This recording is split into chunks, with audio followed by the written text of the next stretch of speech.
Hello बच्चों, good morning. स्वागत है आपका GDT एजुकेशन में। आज के इस क्लास में आप लोग पढ़ने वाले हैं चैप्टर 9, जिसका शीर्षक है अशोक का शस्त्र त्याग और जिसके लेखक है वंशीधर श्रीवास्तव। तो आइए, वंशीधर श्रीवास्तव इस पाठ के माध्यम से आपको जो है समझाना चाहते हैं, कहना चाहते हैं कि राजा अशोक जो थे, यानी मगध के राजा अशोक थे, उन्होंने अपना शस्त्र त्याग आखिर क्यों किया था और किसके कारण किया था। तो आइए चैप्टर पर जाने से पहले कुछ जान लीजिए कि वंशीधर श्रीवास्तव जी जो है इसमें जो है इस एकांकी में, इस नाटक में जो है क्या क्या प्रस्तुत किया है। शीर्षक क्या है? शस्त्र त्याग। और इसके राइटर कौन है? वंशीधर श्रीवास्तव। कहता है कि वंशीधर श्रीवास्तव रचित एकांकी, यानी ये जो है आप पढ़ने वाले हैं, ये क्या है? एकांकी। कहता है अशोक का शस्त्र त्याग अहिंसा के पक्ष में अपने कथानक का मार्मिक विकास करती है। अहिंसा के पक्ष में गांधी जी भी अहिंसा के पुजारी थे ना। वो क्या बोलते थे कि अहिंसा के पथ पे चलो, हिंसा मत करो। ऐसी बात नहीं है कि हिंदू राजा थे तो उन्होंने किसी को मारा ही नहीं, बहुतों को मारा था, लेकिन बाद में जाके वो भी क्या हो जाते हैं? सुधर जाते हैं, अहिंसा के पथ पर आ जाते हैं। तो कहता है अहिंसा के पक्ष में अपने कथानक का मार्मिक विकास करती है, शांति के पक्ष में सक्रिय होने की शिक्षा देती है। यानी ये पाठ आपको सिखाता है कि किस तरह से मनुष्य को शांत चित्त होकर रहना चाहिए। कहता है इस लिहाज से पाठ की उपादेयता उल्लेखनीय है। अभिनय, नाटकीय दृश्यों का संयोजन और प्रवाहमयता की दृष्टि से ये पाठ क्या है बच्चों? विशिष्ट है। तो चलिए आइए आगे। कहता है एक मैदान में मगध के सैनिकों का शिविर। किसका शिविर? मगध के सैनिकों का शिविर। ठीक है। कहता है कि एक मैदान में मगध के सैनिकों के शिविर लगे हैं, बीच में मगध की पताका। पताका मतलब क्या? झंडा। पताका मतलब क्या? झंडा। पताका क्या हो रही है? फहरा रही है। क्या हो रही है? फहरा रही है। कहता पताका के पास ही सम्राट अशोक का शिविर है। शिविर होता है ना, नेट फिल्म सब में देखते हैं, हिस्टोरिकल मूवी देखिए तो जैसे शिविर लगा हुआ था, तंबू टाइप का गाड़ के, और वहां पे सैनिक सब। महाभारत आप लोग देखे थे ना, तो महाभारत में जब युद्ध खत्म हो जाता है तो उसमें शिविर लगा होता है, उसमें सभी रहते हैं, फिर अगले दिन फिर युद्ध करते हैं, फिर जब थक हार जाते हैं तो रात को आराम करने के लिए शिविर लगाया जाता है, टेंट। तो कहता है कि फहरा रही है, पताका के पास ही सम्राट अशोक का शिविर है। फहरा क्या रही थी बच्चों? पताका। पताका मतलब होता क्या है? झंडा। कहता है संध्या बीत चुकी है, आकाश में तारे चमकने लगे हैं, शिविरों में दीपक जल गए हैं। क्या जल गए हैं? दीपक। कहता है अपने शिविर में अशोक अकेले टहल रहे हैं, उनके मुख पर चिंता की छाया है। अब ऐसी क्या बात हो गई कि उसको चिंता की छाया है? कहता है वे कुछ सोचते हुए जो है आसन पर, ठीक है, ये यहाँ आ गया, वे कुछ सोचते हुए जो है ना अपने आसन पर क्या हो जाते हैं बच्चों? बैठ जाते हैं। कौन बैठ जाते हैं? अशोक अपने आसन पर बैठ जाते हैं। अब देखिए अशोक स्वतः मतलब अपने मन में सोचता है कि आज 4 साल से यह युद्ध हो रहा है और कलिंग अभी तक जीता नहीं जा सका है। मतलब कलिंग पे वो राज करना चाहता था। कौन राज करना चाहता था? कौन? अशोक राज करना चाहता था, लेकिन कलिंग को अपने मुट्ठी में कर ही नहीं पा रहा था, मतलब जीत ही नहीं रहा था। ठीक है। तो वो युद्ध कितना साल से चल रहा था? 4 साल से। तो बेचारा मन में सोच रहा है कि युद्ध आखिर खत्म होगा कब, कलिंग को हम जीतेंगे कब, है ना। दोनों ओर से लाखों आदमी मारे गए हैं, लाखों घायल हुए हैं, पर हम आज भी असफल है। क्या होगा इसका परिणाम? मतलब वे सोच के परेशान हो रहे हैं कि पता नहीं इस युद्ध का परिणाम क्या होने वाला है। अब द्वारपाल आता है, ठीक है, वो मने मन सोच रहा है, इतने में द्वारपाल आ जाता है। द्वारपाल आके सिर झुका के कहता है राजन, संवाददाता आना चाहता है। फिर अशोक कहते हैं कि आने दो। कौन कहता है आने दो? अशोक। फिर संवाददाता प्रवेश करता है और प्रवेश कर कहता है कि महाराज अशोक की जय हो। क्या कहता है? महाराज अशोक की जय हो। ठीक है। कौन कहता है बच्चों? संवाददाता। ठीक है। कहता है महाराज अशोक की जय हो, शुभ संवाद है। गुप्तचर समाचार लाया है कि कलिंग के महाराज लड़ाई में मारे गए। 4 साल से युद्ध हो रहा था, कलिंग राज को वो जीतना चाहते थे। और देखो राजा वहां के क्या हो गए, मारे गए। अशोक प्रसन्नता पूर्वक, अब तो अशोक एकदम गदगद हो गया। क्या हो गया कि अच्छे हुआ कि मर गया, वो तो वही चाहता था। तो कहता है कि मारे गए हैं तो मगध की विजय हुई है, यानी मगध की जीत हुई है, क्योंकि राजा मगध जो है, अशोक जो थे मगध के क्या थे, राजा थे। कहता है कलिंग जीत लिया गया है, यानी हमने कलिंग पर विजय प्राप्त कर लिया है। कहता है कि संवाददाता चुप रहता है, यानी अशोक एकदम खुश हो रहा है, खुशी के मारे उछल रहा है, बोल रहा है, और संवाददाता एकदम चुप। अब चुप क्यों है, कि कारण क्या है? कहता है अशोक कहता है कि बोलते क्यों नहीं, तुम चुप हो क्यों, यानी चुप क्यों हो? अशोक उसको कहता है कि तुम बोलते क्यों नहीं, चुप क्यों हो? ठीक है, अब तो जीत लिया गया है तो खुशी मनाओ, है ना।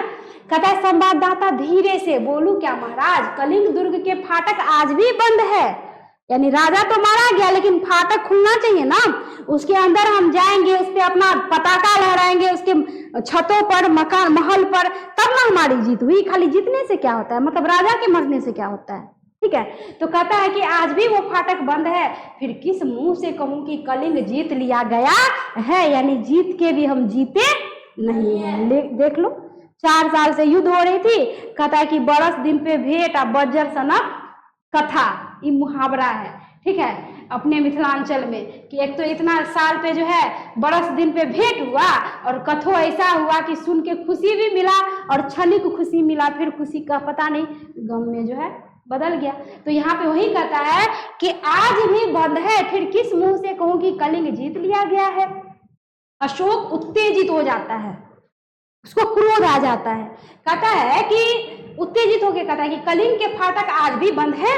संवाददाता कहता है हाँ महाराज, कलिंग के फाटक आज भी बंद है। फिर अशोक उत्तेजित होकर खड़े हुए और कहते हैं कि बंद है तो खुल जाएंगे, जाओ जाकर सेनापति से कह दो कि कल सेना का संचालन मैं स्वयं करूंगा। मैं स्वयं मतलब कौन? अशोक, राजा अशोक। कहता है कल या तो कलिंग के दुर्ग के फाटक खुल जाएंगे या मगध की सेना वापस चली जाएगी। दुइये को काम होगा, या तो दुर्ग का फाटक क्या हो जाएंगे, खुल जाएंगे, या तो सेना क्या हो जाएगी, वापस। कहता है कि जाओ, हाथ से जाने का इशारा करते हैं, संकेत करते हैं कि जाओ। आगे कहता है, अब वो था पहला दृश्य, अब है दूसरा दृश्य। दूसरे दिन प्रातः काल का समय, शस्त्र सज्जित, ठीक है, शस्त्र सज्जित अशोक घोड़े पर बैठे हैं, उसके पास सेनापति है, सामने कलिंग का दुर्ग है। कहता है कि सामने कलिंग दुर्ग है जिसके फाटक क्या है, बंद। फाटक क्या है, बंद। अशोक, अब अशोक कहता है कि मेरे वीर सैनिकों, आज 4 साल से युद्ध हो रहा है, फिर भी हम इस कलिंग को जीत नहीं पाए हैं। उसके किसी दुर्ग पर मगध की पताका फहरा नहीं रही, मतलब झंडा मगध का फहरा नहीं रहा है। कलिंग के महाराज मारे गए हैं, उनके सेनापति पहले ही कैद हो चुके हैं। मतलब राजा, पहले जमाने में क्या होता था कि अगर किसी राज्य के राजा को अगर मार दिया तो उसका प्रजा, उस महल के जितने सारे लोग हैं ना, चाहे पुरुष हो चाहे स्त्री हो, जो राजा जीत गया उसके अधीन में आ जाता था। मतलब अब उस पे उस राजा का अधिकार हो जाता था जो जीत जाता था। पहले जमाने में ये था। उस जमाने में स्त्रियों पर बड़ा अत्याचार होता था, स्त्रियों की स्थिति अच्छी नहीं रहती थी, वो जमाना बहुत खराब था। पहले पुरुषों के लिए तो दिक्कत नहीं था, चलो अपना रह लेगा, लेकिन स्त्रियों के साथ बहुत बुरा होता था। तो इसी क्रम में जो है, तुम लोग पद्मावती का नाम सुना होगा कि औरंगजेब जब पद्मावती चाहता है कि हम अब उसको हासिल करें, उसके पति रतन सेन को जब मार देता है तो पद्मावती जो है ना, पद्मावती उसके हाथ नहीं आती है, अग्नि कुंड में जो है अपने सियों के साथ कूद जाती है, लेकिन वो औरंगजेब के हाथ नहीं आती। तो उस जमाने में स्त्रियों के साथ बहुत बुरा होता था, बहुत बुरा। तो यहाँ पे देख लो, कहता है कि जब राजा मर गया, जब सेनापति को कैद कर लिया, यानी जेल में डाल दिए हैं, कारागार में डाल दिए हैं, तो फिर कलिंग आत्मसमर्पण क्यों नहीं कर रहा, मतलब झुक क्यों नहीं रहा है, कारण क्या है? तो कहता है आओ, आज हम अपनी मातृभूमि की शपथ लेकर प्रण करें कि या तो हम कलिंग के दुर्ग पर अपना अधिकार लेंगे, ठीक है, अधिकार जो है कहते हैं कि जमा लेंगे, अधिकार कर लेंगे, या सदा के लिए मृत्यु की गोद में क्या कर जाएंगे, सो जाएंगे। ये कौन कहता है बच्चों? अशोक, राजा अशोक कहता है। सब सैनिक तलवार ऐसे खींचता है, जो युद्ध में होता है ऐसे खींचा तलवार, और कहता है मगध की जय, सम्राट अशोक की जय। कहता है सहसा दुर्ग का फाटक अपने आप क्या हो जाता है, खुल जाता है। यानी जहां मगध की जय, राजा अशोक की जय करता है कि दुर्ग का फाटक अपने आप क्या हो जाता है, खुल जाता है। देख लो, अब कहता है सहसा दुर्ग का फाटक खुल जाता है, सब आश्चर्य से उधर देखने लगते हैं। अब ऐसा होता क्या है कि सब एकदम आश्चर्य से देखने लग जाते हैं। कहता है कि उनकी तलवारें ऐसे खींची की खींची, अब ऐसे खींचा, ऐसे खींचले है, तलवार खींची की खींची। अब कहता है उसको फुरा ही नहीं रहा है कुछ, सामने में देख, जो दृश्य देखता है, अब दृश्य क्या है थोड़ा सा समझो। कहता है कि खिंची की खिंची रह जाती है शस्त्र सज्जित स्त्रियां। शस्त्र सज्जित कौन, स्त्रियों। कहता है स्त्रियों की विशाल सेना। यहाँ पे जो है ना बच्चों, यहाँ पे ये नहीं होगा, यहाँ पे ये नहीं होगा, ठीक है, मिस्टेक हो जाता है टाइपिंग में। अब ठीक है, स्त्रियों, कहीं कहीं मिस्टेक हो गया है, चलिए कोई बात नहीं। तो कहता है कि शस्त्र सज्जित स्त्रियों की विशाल सेना, भारी भरकम, उसमें भी पुरुष नहीं है, कौन है, स्त्रियां हैं। कहता है विशाल सेना फाटक के बाहर निकलने लगती है। लो, उस राजा अशोक को तो रह रह के झटका लग रहा था। कहता है निकलने लगती है, सेना के आगे पुरुष भेष में एक वीरांगना है जो सैनिक भेष में साक्षात चंडी सी दिखाई देती है, मतलब महाकाली के समान दिख रही थी। जैसे महाकाली रक्त बीज को जो मारती है एकदम भयंकर रूप में, उसी तरह भयंकर चंडी सी दिखाई देती है। यह कलिंग महाराज की कन्या पद्मा है। यानी वो जो चंडी सी दिख रही थी वो कौन थी, कलिंग महाराज की पुत्री, कन्या। कन्या मतलब कन्या ने, हाँ आप लोग वही समझ लिए, कन्या मतलब पुत्री, बेटी। तो कलिंग महाराज की मैथिली में कन्या बोला जाता है, वाइफ को कन्या। तो उसका उच्चारण अलग होता है, क नहर सी का याकार चंद्र बिंदु, यहाँ पे है कन्या। तो इस कन्या का मतलब हो गया पुत्री यानी बेटी। तो कहता है कि कलिंग महाराज की कन्या पद्मा है, यानी जिस राजा को मार दिया गया उसी की बेटी थी, कौन थी, पद्मा। कहता है स्त्रियों की सेना अशोक की सेना से कुछ दूरी पर रुक जाती है। अशोक के सिपाही मंत्र मुग्ध से देखते रह जाते हैं, अशोक भी चकित रह जाते हैं। अशोक भी चकित कि हम क्या करने आए थे, यहाँ पे हो क्या रहा है। सब एकदम चकित हो जाता है कि स्त्रियां हैं, ठीक है। कहता है पद्मा आगे बढ़कर अपनी सेना से कहती है पद्मा कि बहनों तुम वीर कन्या, वीर भगनी, भगनी मतलब क्या, बहन, भगनी मतलब बहन। कहता है तुम वीर कन्या, वीर भगनी और वीर पत्नी हो। मुझे तुमसे कुछ नहीं कहना है। जिस सेना ने तुम्हारे पिता, भाई, पुत्र और पति की हत्या की है वह तुम्हारे सामने खड़ी है। आज उसी से तुम्हें लोहा लेना है, उसी से तुम्हें क्या करना है, लोहा लेना है। तुम प्रण करो कि जननी जन्मभूमि को पराधीन होते देखने के पहले, पराधीन मतलब दूसरे के अधीन होने से पहले, पराधीन मतलब दूसरे के अधीन। जैसे हम लोग अंग्रेज के अधीन थे ना, 200 वर्षों तक रहे ना। तो कहता है कि अपने जो है इस मातृभूमि को पराधीन होते देखने के पहले तुम सदा के लिए अपनी आंखें क्या कर लोगी, बंद कर लोगी, यानी कसम खाओ, प्रण करो। कहता है कि अशोक स्वतः मन में सोचता है कि यह कौन है। कहते यह कौन है, क्या साक्षात दुर्गा कलिंग की रक्षा करने के लिए युद्ध भूमि में उतर आई है। अब अशोक को लगता है कि सच में कोई दुर्गा माँ ही आ गई है क्या, है ना। कहता है युद्ध भूमि में उतर आई है। शेष सैनिक भी सभी स्त्रियां हैं, यानी शेष सैनिक जो भी थे सभी कौन थे, स्त्रियां, सभी की सभी स्त्रियां, यानी पुरुष का कहीं पर नामो निशान भी नहीं, है ना। तो वो जो है ना अशोक एकदम आश्चर्य में पड़ जाते हैं कि ये हो क्या रहा है। कहते हैं क्या स्त्रियों से भी युद्ध करना होगा। अब अशोक मन मन सोचता है कि ऐसा मेरा दिन आ गया कि अब हमको स्त्री से लड़ना पड़ेगा। कहता है कि क्या अशोक को स्त्रियों का भी वध करना होगा, ना मैं स्त्री का वध नहीं करूंगा। अशोक क्या कहता है कि मैं स्त्री का वध नहीं करूंगा, मुझे विजय नहीं चाहिए। यानी अशोक कहता है कि मुझे जीत नहीं चाहिए, मैं यह पाप नहीं करूंगा, मैं यह पाप नहीं करूंगा। ये कौन सोचता है, कहता है राजा अशोक कहता मैं शस्त्र नहीं चलाऊंगा, प्रकट सैनिकों स्त्रियों पर हाथ न उठाना। सैनिकों से कहता है कि स्त्रियों पर हाथ न उठाना। आगे बढ़कर तुम कौन हो देवी? पहले सैनिक को दे देता है चेतावनी, फिर आगे बढ़ के कहता है कि तुम कौन हो देवी। ठीक, पद्मा मैं कलिंग महाराज की कन्या हूं, यानी पुत्री हूं। हाँ, मैं हत्यारे अशोक की सेना से लड़ने आई हूं। जब तक मैं हूं मेरी ये वीरांगनाएं हैं, कलिंग के भीतर कोई पैर नहीं रख सकता। कौन बोली ये बात? पद्मा। और पद्मा थी कौन? कौन राजा की बेटी? कलिंग की बेटी। कहता है कि वो कहती है कि जब तक मैं हूं ना मेरी वीरांगनाएं हैं, कलिंग के भीतर कोई पैर नहीं रख सकता। कहता है वो कहती है कि कहाँ है अशोक, कहाँ है मेरे पिता का हत्यारा?